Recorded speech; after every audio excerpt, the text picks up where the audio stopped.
Hello everyone, Mr. Happy here, and welcome to my guide to Sohm, the second dungeon you'll encounter in Heavensward.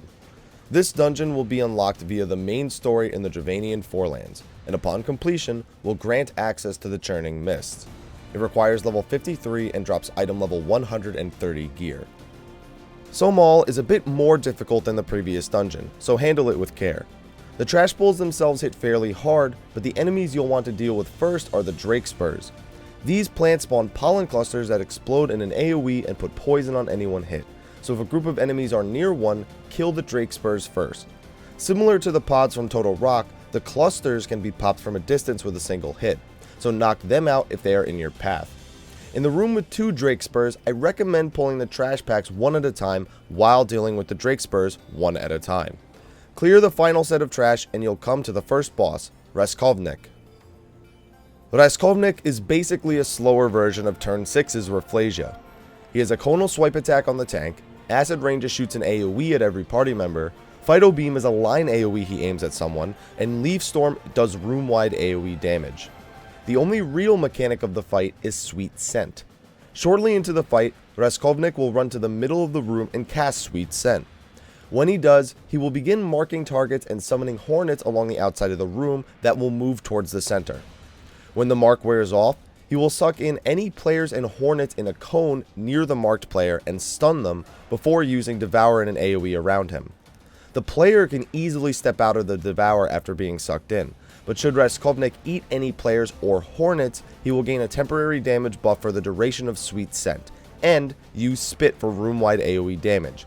Just kill hornets before you can eat them and avoid being eaten yourself, and the fight should go smoothly.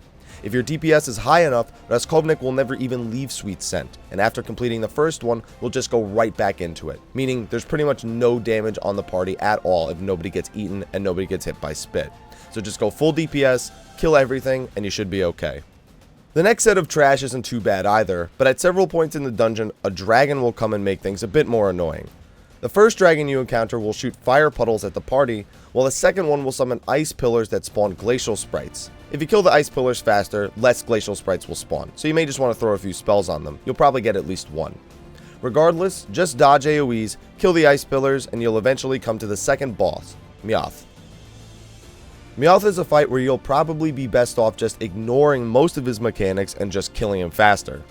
Other than the standard boss attacks such as a hard-hitting tank ability and a conal attack you can aim at the party, his only other real move is Primordial Roar. When he does this, he will deal some damage to everyone in the room and summon 4 slimes. After a short delay, he will begin jumping to these slimes and throwing them at the party. A blue marker means stand away from other party members, and a red marker means you should stand near other party members to split the damage. That's the entire fight really. Just ignore the slimes and keep DPSing the boss while dealing with those 2 different marks.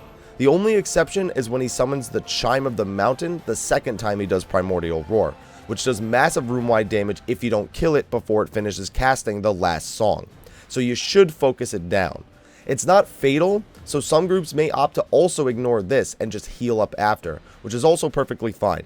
Just keep a note that if you don't do the marks correctly, he can just execute you with one of the blue or red marks after the last song goes off. The trash before the last boss is also mostly no problem. After taking out the Deep Mountain Wyvern, you'll have to deal with the Fire and Ice Dragon shooting puddles and ice pillars at you again while you fight another dragon before finally killing them all off. Just do as you did before and move up the mountain. Just before the final boss, there are 2 treasure coffers, so grab them. Now welcome to the final boss, Tioman. Tioman is a fight that can get a bit hectic with AoEs and running around, but shouldn't pose too much of a threat. At the start of the fight, drag him to the north wall and face him away from the group. He has a conal breath attack and an AoE called Chaos Blast, where he shoots a small location near a player that then becomes a bunch of line and circle AoEs for you to avoid. The boss's first major mechanic, however, is Comet. When he uses this, he will drop AoEs all around the room and mark 2 players with a meteor marker.